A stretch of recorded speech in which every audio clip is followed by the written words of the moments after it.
Ayan, dito kami sa Davao City at kasama si Old School Pinoy. Ayan. Oh. Ito JC, nandun muna, hindi naman namin pansamantala kasi Matanda na.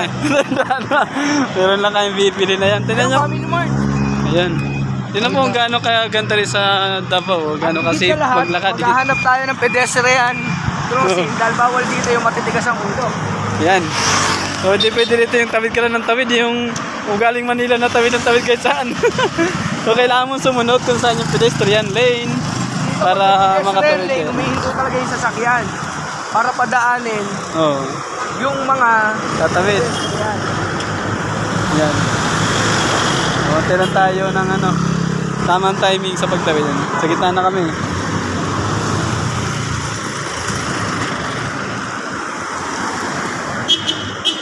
So yun, kailangan talaga sa pedestrian ka. Susunod ka sa sumunod sa batas. Dahil syempre, para sa atin naman yung kaligtasan. Ayan, ito yung Davao.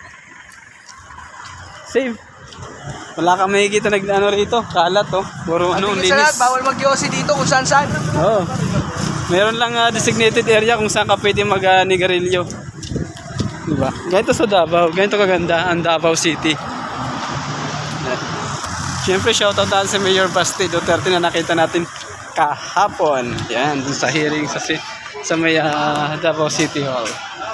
Thank you, yun lang.